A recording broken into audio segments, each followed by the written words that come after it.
Hello दोस्तों, सबसे पहले मैं आप लोगों से कहना चाहती हूँ कि अगर आपको डेविल्स डार्क प्रिंसेस स्टोरी पसंद आ रही है तो प्लीज मेरे चैनल को सब्सक्राइब कर ले ताकि न्यू एपिसोड का नोटिफिकेशन सबसे पहले आपको जाए। मैंने देखा काफी लोग मेरी स्टोरी को सुन रहे हैं लेकिन सब्सक्राइब नहीं किया है, इसीलिए मेरी रिक्वेस्ट है आप लोगों से कि प्लीज मुझे सपोर्ट करें। चलिए आपका ज्यादा टाइम वेस्ट ना करते हुए स्टोरी शुरू करते हैं। आप सुन रहे हैं डेविल्स डार्क प्रिंसेस का एपिसोड 26। प्रत्युष इस वक्त बहुत गुस्से में था और मुद्रा का झूठ उसके गुस्से को और बढ़ा रहा था। तभी प्रत्युष ने एक जलती निगाह सारे सर्वेंट पर डाली, जिसे समझ सबके सब एक सेकंड के अंदर ही अपने अपने काम करने घर के दूसरे कोने में चले गए। उनके जाते ही प्रत्युष दूसरी तरफ मुड़ गया। मृदुल और डेविड अपनी सख्त नजरों से प्रत्युष को देख रहे थे, जैसे दोनों उसके मन के अंदर झांकने की कोशिश कर रहे हो।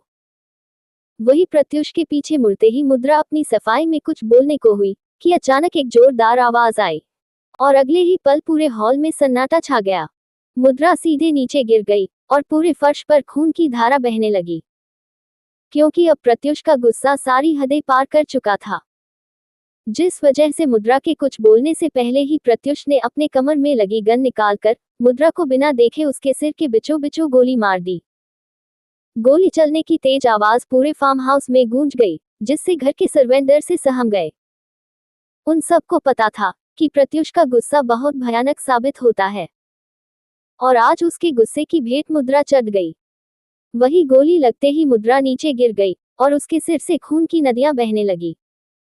पूरे फर्श पर खून ही खून दिख रहा था। वही मृदुल और डेविड अभी भी प्रत्युष को अपनी सर्द नजरों से देख रहे थे, क्योंकि वो लोग पहले से ही जानते थे कि प्रत्युष क्या करने वाला है। तभी प्रत्युष ने दांत पिसते हुए सामने देखकर कहा, मेरी जिंदगी में और मेरी इस काली दुनिया में झूठ और धोखे की कोई जगह नहीं है। नफरत है मुझे धोखे से और धोखेबाजों से, और प्रत्युष सूर्यवंशी को धोखा देने की सजा सिर्फ मौत है। इतना बोल प्रत्युष बिना एक पल रुके वहां से निकल गया। उसके निकलते ही मृदुल ने डेविड को एक इशारा किया और प्रत्युष के पीछे निकल गया। मृदुल का इशारा समझकर डेविड ने अपने गार्ड्स को बुलाकर कुछ ही देर में मुद्रा की लाश को ठिकाने लगवा दिया। अब हॉल बिल्कुल पहले जैसा बिल्कुल शांत हो चुका था। वहीं दूसरी तरफ एलएस के गार्ड्स ऋषभ, रिद्धि जी और ओमजा जी को पकड़कर जंगल में लेकर आ गए थे। इस वक्त तीनों एक अंधेरे कमरे में चेयसी बंधे बेहोश पड़े थे। ये जगह किसी झोपड़ी जैसी थी।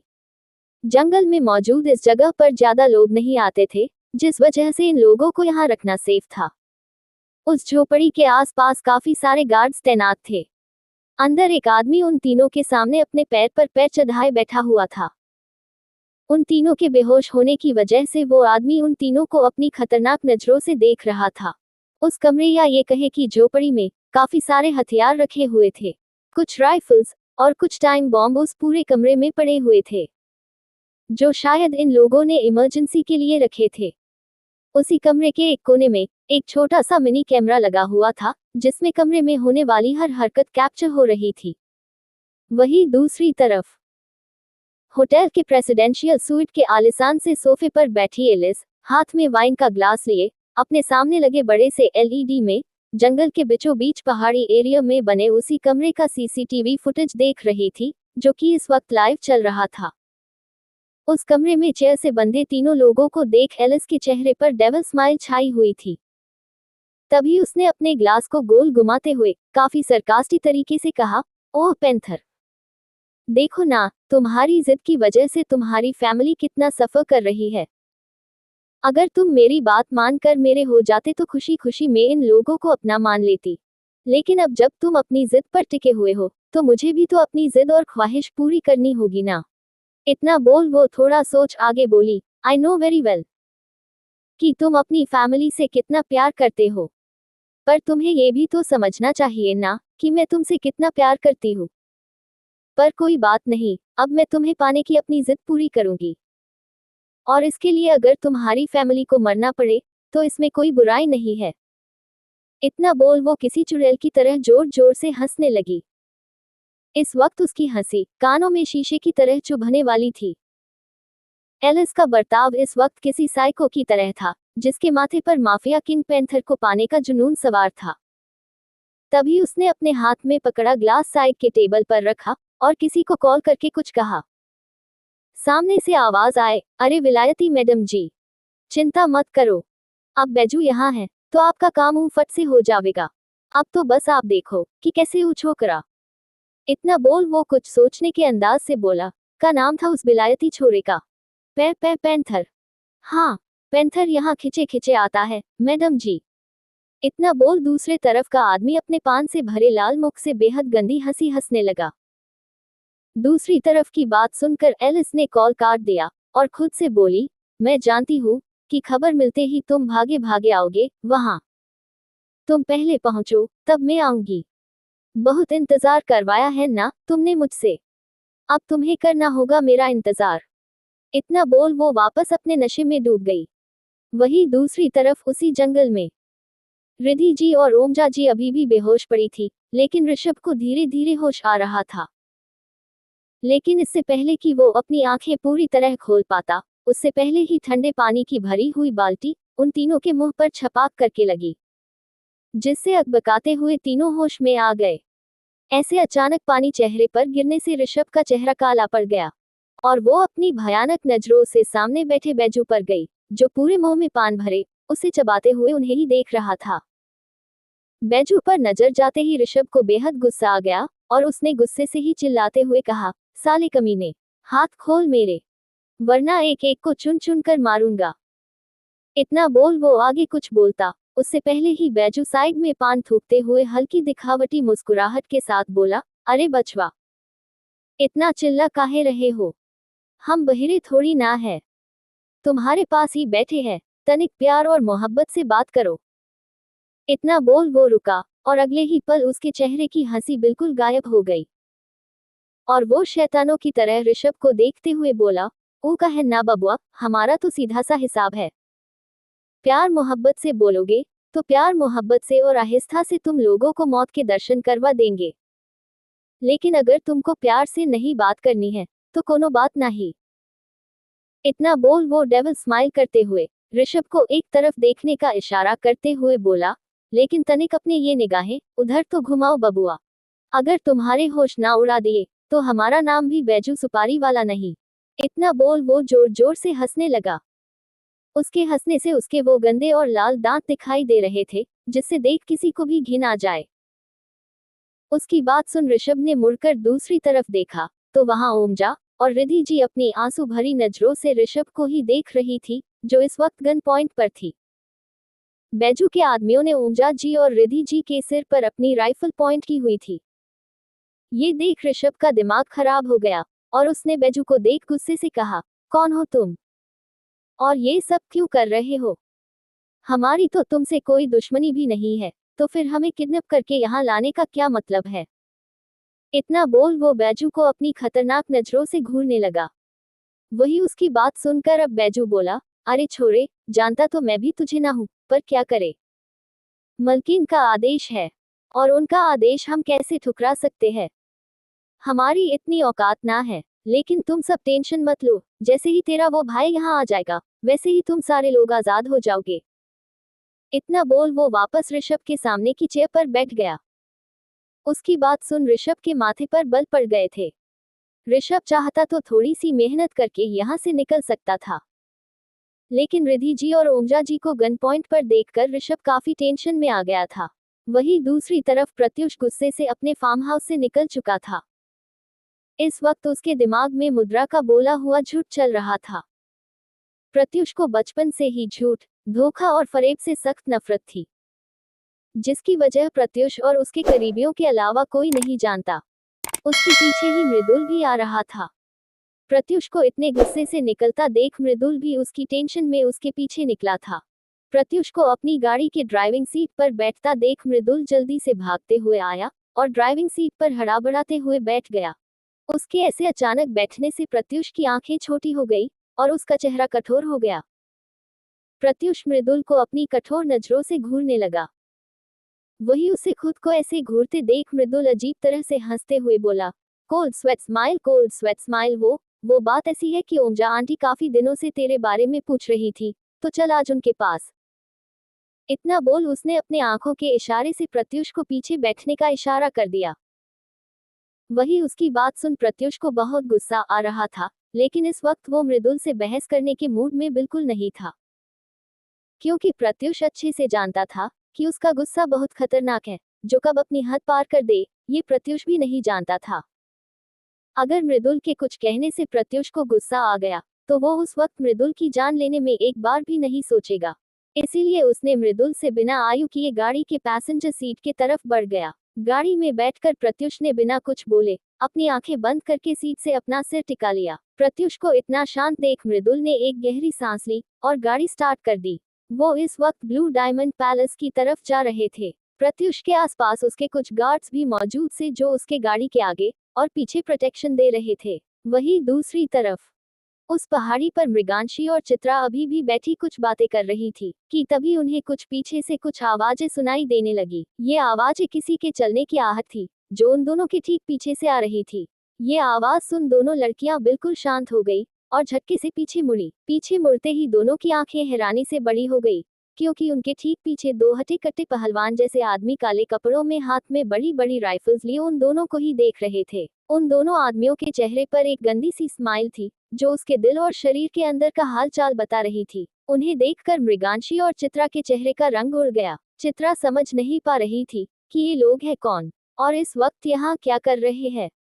तभी उन दोनों के कानों में उनकी आवाज पड़ी, वाह रे नसीब, ससुरा सोचा भी ना था कि इस वीरान जंगली में मंगल करने के लिए ये नाजुक सी तितलियां मिल जाएगी। ये सुन उस खली जैसे आदमी के साथ ने मुंह फाड़ कर हंसना शुरू कर दिया। वही मृगांशी और चित्रा उन दोनों आदमियों के इंटेंशंस जान चुकी थी, जो महसूस करके मृगांशी काफी घबरा रही थी, लेकिन चित्रा अपने दिमाग के घोड़े हाथी, ऊंट, बिलार सब दौड़ाते हुए सोच रही थी कि ये लोग यहाँ कर क्या रहे हैं। तभी वो दोनों आदमी आगे बढ़ने लगे कि उनमें से एक का फोन बज उठा। फोन के बजते ही वो आदमी फोन को देख झुंझलाते हुए दूसरे आदमी से कहता है, अबे मूड की ऐसी तैसी मारने के लिए फोन किया होगा बॉस ने। इतना बोल वो अपने फोन की स्क्रीन को देखने लगा, जिस पर बुलू लोल लिखा था। स्क्रीन पर ये नाम देख वो खुद से ही बोला, जानता था यही मर रहा होगा, मेरे बिना इस आदमी को चैन ही नहीं मिलता। वो दोनों आदमखोर जैसे आदमी अपनी परेशानियों में उलझे हुए थे, जो देखकर मृगांशी ने चित्रा को चलने का इशारा किया, जिसका इशारा समझकर चित्रा ने अपने कदम बेहद शांति से आगे बढ़ाए। दोनों ही लड़कियां उनके इस कॉल वाले आदमी को मन ही मन दुआएं दे रही थी। वही वो आदमी कॉल उठाकर बोला, जी बॉस बोलिए। इस पर कॉल की दूसरी तरफ से आवाज आई, बॉस के बच्चे, कहाँ मरने चला गया तू? यहाँ तीनों लोगों को संभालना है, जानता है ना? अगर उस गोरी मेम को पता चला कि तुम सब उसके काम में ढील दे रहे हो, तो वो हम सबको चुन चुन कर गोली मार देगी। इतना बोल वो गुस्से से फोन रख दिया। वही बैजू की बात सुन उस बाउंसर को बहुत गुस्सा आ रहा था।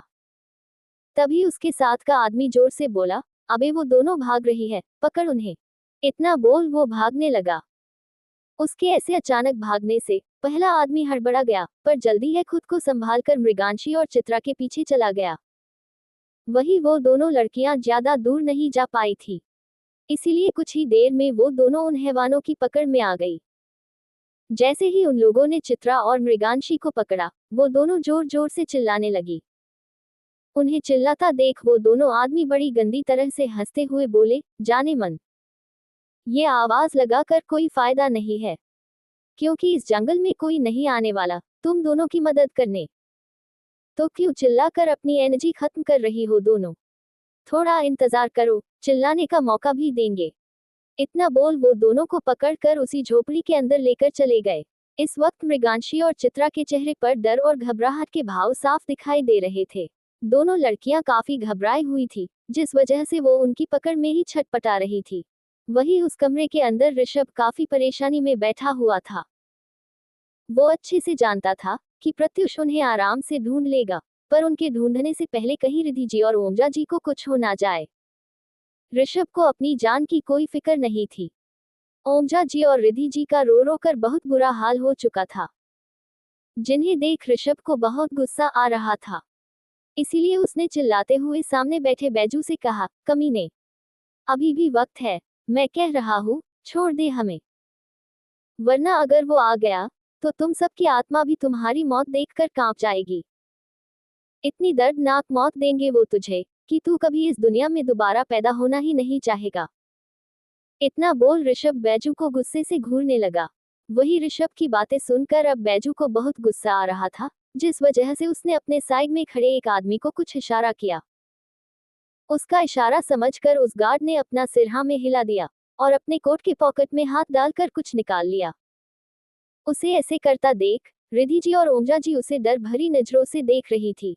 अगले ही पल उस आदमी ने 2 इंजेक्शन रिद्धि जी और ओमजा जी के अंदर इंजेक्ट कर दिया। ऐसा होते ही ऋषभ गुस्से से जोर से चीखते हुए बोला, क्या किया ये तुमने? मैं बता रहा हूँ, अगर उन्हें कुछ भी हुआ तो एक एक को चुन चुन कर मारूंगा। इस पर बैजू बोला, शांत हो जा बबुआ, काहे को इतना टेनायन ले रहे हो?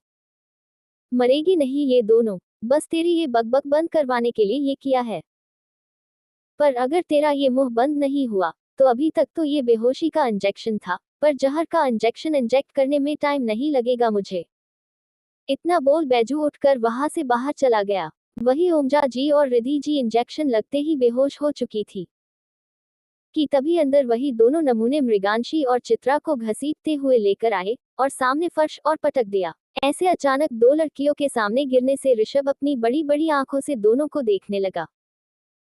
वही उन दोनों को नीचे पटक कर वो आदमी बोला, कुछ देर रुक जाओ दोनों, फिर आते हैं हम।